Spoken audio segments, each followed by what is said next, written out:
मित्रों, आज हम डायबिटीज़ के उपचार में डायबिटीज़ में प्रयुक्त होने वाली कुछ दवाओं के विषय में चर्चा करेंगे। यह तो हम जानते हैं कि डायबिटीज़ के ट्रीटमेंट के 3 प्रमुख अंग हैं: खान पान, जीवन शैली में परिवर्तन, नियमित व्यायाम एवं तीसरा मधुमेह रोधी दवाएं। यह दवाएं मुंह से खाई जाने वाली टैबलेट्स भी हो सकती हैं या लगाया जाने वाला इंजेक्शन यानी इंसुलिन भी हो सकती हैं। इंसुलिन को हमें वास्तव में एक डायबिटीज़ की एक सामान्य दवा ही समझना चाहिए, ना तो हमें इसे श्राप के रूप में लेना चाहिए, ना एक वरदान के रूप में। विश्वास मानिए, आज आप डायबिटीज़ के एक स्वर्णिम युग में जीवन व्यतीत कर रहे हैं। पिछले 20-25 वर्षों में डायबिटीज़ के विषय में बहुत अच्छी जानकारियाँ एकत्रित की जा चुकी हैं एवं पिछले 15 वर्षों में डायबिटीज़ में बहुत अच्छी दवाओं की खोज हो चुकी है।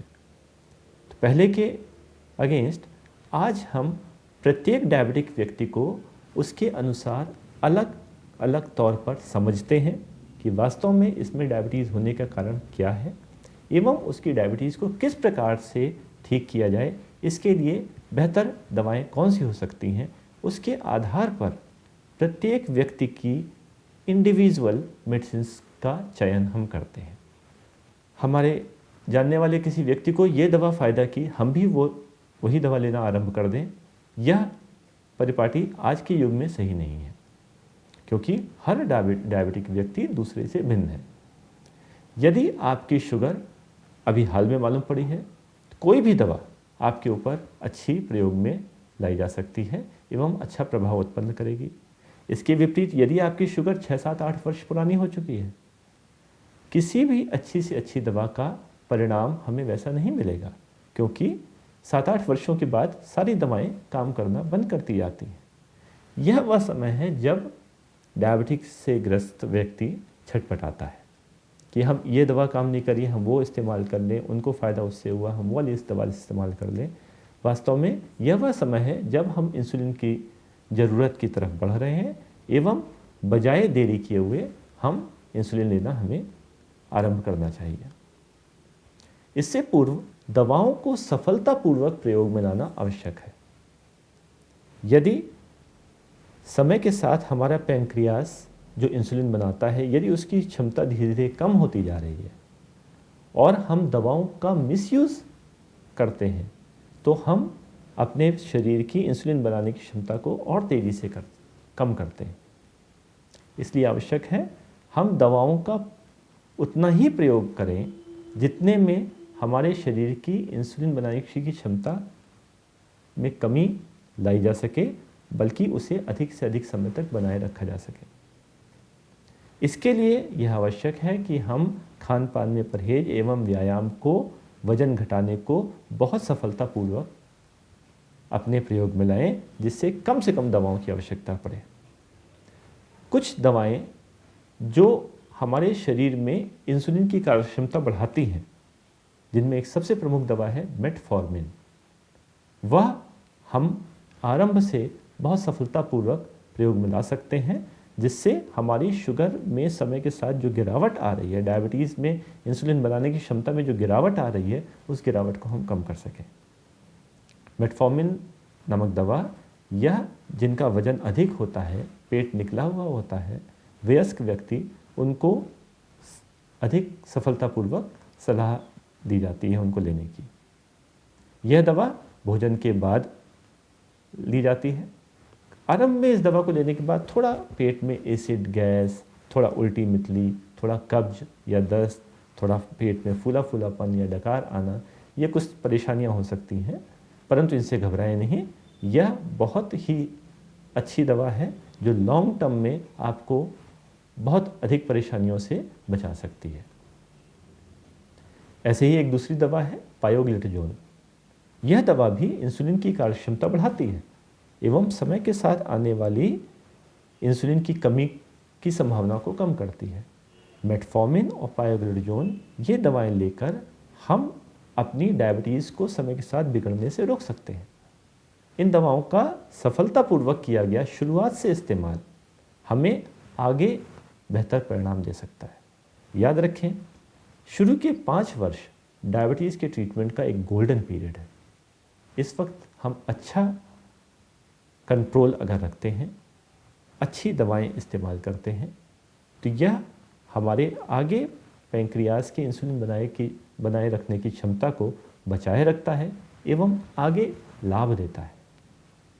5 से 10 वर्ष का जो समय है वह एक न्यूट्रल पीरियड है, जिसमें हम अच्छा कंट्रोल लेकर अपने आप को उस समय फ़ायदा पहुंचा सकते हैं। इसके विपरीत अमूमन 10 वर्षों से पुरानी डायबिटीज़ किसी भी अच्छी से अच्छी दवा, किसी भी इंसुलिन से वो लंबे समय तक लाभ पहुंचाने वाली स्थिति में नहीं रह जाती। उस वक्त हम कंट्रोल पाके केवल तात्कालिक फ़ायदा ही हासिल कर पाते हैं और कई बार हम वो भी नहीं हासिल कर पाते।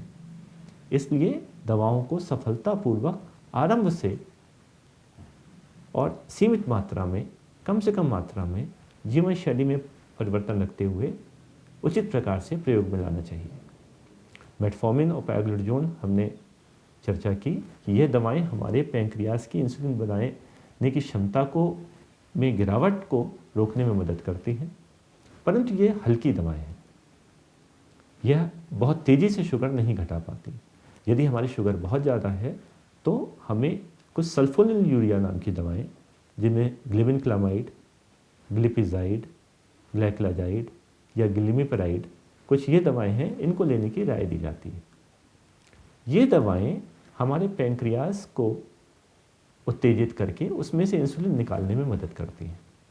इस प्रकार से ये पैंक्रियाज पे थोड़ा जोर डालती हैं। यदि हम लंबे समय तक इनकी अधिक मात्रा का इस्तेमाल करते रहें तो पैंक्रियाज की इंसुलिन बनाने की क्षमता जो समय के साथ गिरती है, इसमें ये और वृद्धि करती है। परंतु चूंकि बहुत कारगर दवाएं हैं, इनको लेने से हमारी शुगर बहुत अच्छी कंट्रोल होती है, तो हमें एक टेम्पटेशन होता है कि आज हमें दावत में जाना है। कई व्यक्ति ऐसा करते हैं कि एक गोली एक्स्ट्रा ली और दावत में पेट भर के अपनी इच्छा अनुसार भोजन किया और लौट के शुगर टेस्ट की, डॉक्टर साहब मेरी शुगर तो नॉर्मल रहती है, तो अब तो मैं हमेशा दावत में जाने से पहले एक गोली एक्स्ट्रा खा लेता हूँ, अपने आप को स्वस्थ रखे रहता हूँ। लेकिन वास्तव में आप अपनी शुगर देख के गुमराह हो रहे हैं। यदि आप अपनी जीवन शैली में गड़बड़ी कर रहे हैं और एक्स्ट्रा दवा खा के उस गड़बड़ी को छुपाने की कोशिश कर रहे हैं, तो पहली बात तो हमारे पैंक्रियाज की गिरावट और तेज़ी से आएगी। दूसरी बात, जो बदपरहेजी हमने की वो हमें हार्ट अटैक और फालिज के और पास ले जाएगी। यदि आप इसके लिए तैयार हैं तो आप खूब बदपरहेजी करें और खूब दवा लें, आनंद से आज रहें और कल जो परिणाम हो उसको भुगतने के लिए तैयार रहें। सल्फोनिलयूरिया दवाएं जो पैंक्रियाज से इंसुलिन निकालती हैं, इनसे घबराने की भी आवश्यकता नहीं है। यह समय के साथ साथ इनकी आवश्यकता या इनकी ज़रूरतें हमारे लिए बढ़ती जाती हैं। अमूमन ये दवाएं हम सुबह के समय इस्तेमाल करते हैं और नाश्ते के आधा घंटा पहले लेने की सलाह देते हैं, क्योंकि यह दवाएं जाने के बाद पैंक्रियाज को उत्तेजित करके वहाँ से इंसुलिन निकालेंगी, फिर वो इंसुलिन काम करना शुरू करेगी। इसमें कुछ समय लग जाता है। यदि हम इनको नाश्ते के आधा घंटा पहले लेते हैं तो इनका असर हमें बेहतर मिल सकता है। जहाँ मेटफॉर्मिन दवा का एक खराब असर पेट पे देखने को मिल सकता है, पायोग्लुटाजोन दवा से थोड़ा हाथ पैरों में सूजन आ सकती है, वहाँ सल्फोनिलयूरिया वाली दवाओं का एक साइड इफ़ेक्ट हो सकता है कि इंसुलिन निकालने यदि हम उसकी मात्रा अधिक ले लें तो पैंक्रियाज से ज़्यादा इंसुलिन निकाल के हमारी शुगर कम हो सकती है और लो ब्लड शुगर यानी हाइपोग्लाइसीमिया में जाके हमें कुछ परेशानियां हो सकती हैं। परंतु यह बताने पर कई बार लोग घबरा जाते हैं कि ये तो एलोपैथिक दवाएं हैं और ये तो साइड इफ़ेक्ट डालेंगी ही डालेंगी। हम इन दवाओं को लेने के बजाय ऐसी दवाएं क्यों ना लें जिनके साइड इफ़ेक्ट नहीं होते। परंतु ये ध्यान रखिए, इस संसार में कोई भी चीज़ बिना साइड इफ़ेक्ट के हमें नहीं मिलती। यदि हम दवाओं के साइड इफ़ेक्ट से डर के और दवाओं को प्रयोग में नहीं लाते और शुगर को बढ़ी छोड़ देते हैं, तब साइड इफ़ेक्ट क्या होगा? Heart attack, paralysis, kidney fail होना, आंखों की रोशनी चली जाना। क्या ये अच्छी चीज़ें हैं? क्या इनमें से कोई भी होने के बाद आप इनको या इनसे निजात पा सकते हैं? तो अगर आपके सामने दो विकल्प हैं, मेटफॉर्मिन लेके पेट खराब हो जाए या मेटफॉर्मिन ना लें, शुगर बढ़ी रहे और हार्ट अटैक पड़ जाए, आप किसको चुनेंगे? सल्फोनिलूरिया दवाओं से ब्लड शुगर कम हो सकती है, परंतु ये तभी होती है जब हम डोज ज़्यादा दे दें, या आप किसी भी गफलत में डोज ज़्यादा ले लें, या सल्फोनिलूरिया दवा खाने के बाद समय पर भोजन ना करें। समय पर भोजन नहीं करेंगे, दवा अपना काम करती जा रही है, शुगर आवश्यकता से अधिक कम हो जाएगी। इसमें टैबलेट की क्या खराबी? इसमें जिसने दवा लिखी है डॉक्टर ने, उसकी क्या खराबी? यह बंधन में तो हमें बंधना ही पड़ेगा कि डायबिटीज़ के साथ एक नियमित जीवन शैली हम व्यतीत करें, क्योंकि अब हम बाहर से ली जाने वाली दवाओं से काम चला रहे हैं, तो जो उसके नियम कानून हैं हमें उसमें बंध कर रहना होगा। सल्फोनिलूरिया दवाएं अगर हम ले रहे हैं तो हमें नियमित अंतराल पे भोजन करते रहना होगा, जिससे हमारी ब्लड शुगर ज़्यादा लो ना हो जाए। इन तीनों के बाद अब हमारे पास कुछ बहुत अच्छी और दवाएं भी उपलब्ध हैं। इन दवाओं को ग्लिप्टिन्स कहते हैं, सिटाग्लिप्टिन, विल्डाग्लिप्टिन, सेक्साग्लिप्टिन और लेनाग्लिप्टिन। यह वो दवाएं हैं जो पैंक्रियास को ज़्यादा तेज़ी से उत्तेजित नहीं करती, जिससे अधिक मात्रा में इंसुलिन नहीं निकालती, एवं ब्लड शुगर लो करने की संभावना इनमें ना के बराबर होती है। यह वो दवाएं हैं जो यदि ब्लड शुगर बढ़ी हो तब पैंक्रियास से इंसुलिन निकालती हैं, यदि ब्लड शुगर जब नॉर्मल आ जाए तब उस इंसुलिन का निकालना बंद कर देती हैं। इस प्रकार से हम बढ़ी हुई शुगर को तो नॉर्मल रखने में मदद करते हैं, परंतु शुगर के नॉर्मल हो जाने पे उसको लो हो जाने से, यानी हाइपोग्लाइसीमिया से में पहुंचने से हम बचाव कर सकते हैं। इस प्रकार ये ग्लिप्टिन दवाएं यह लंबे समय तक हमारी इंसुलिन बनाने की हमारे शरीर में इंसुलिन बनाने की क्षमता को बचाए रखने में बहुत अधिक कारगर हो सकती हैं। शुगर लो होने के डर सल्फोनिलूरिया दवाओं के साथ होता है, परंतु जैसे हमने डिस्कस किया मेटफॉर्मिन और पायग्लोडोजोन जो इंसुलिन की कार्यक्षमता बढ़ाती हैं, उनके साथ भी नहीं होता। तो इस प्रकार यह तीनों ग्रुप लेते समय हम इस डर से बचे रह सकते हैं कि हमारी शुगर अधिक कम हो जाएगी और हमें परेशानी हो सकती है। जब हमारी शुगर एक ठीक ठाक कंट्रोल में है, खास तौर से खाली पेट की शुगर और खाने के बाद वाली शुगर बढ़ी हुई है, खाने के बाद वाली शुगर हमारे भोजन से निकलने वाली ग्लूकोज से बढ़ती है, तो कुछ दवाएं जिन्हें हम ग्लूकोसाइडेज इनहिबिटर्स भी कहते हैं, जो भोजन से निकलने वाली शुगर या ग्लूकोज की मात्रा को धीरे कर देती हैं, जिनसे भोजन के बाद जो पीपी शुगर है वो शुगर हमारी बहुत तेज़ी से ना बढ़े और थोड़ा कम ही रहे। जैसे एकार्बोज, मिग्लिटॉल, वोग्लिबोस, ये वो दवाएं हैं जो अगर पीपी शुगर बढ़ी हो तो उनको कुछ मात्रा तक घटाने में मदद करती है। यह दवा भोजन के तुरंत पहले दी जाती है, जिससे कि पीपी शुगर को कम कर सकें।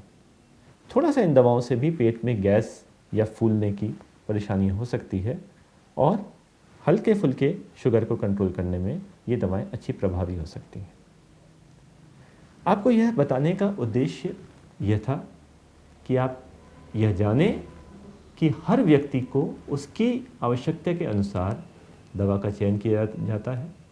यदि मोटा व्यक्ति है, मेटफॉर्मिन, यदि उसको कोई हार्ट की परेशानी नहीं है और हम इंसुलिन की कार्यक्षमता बढ़ाना चाहते हैं, साथ में पायग्लोडोजोन।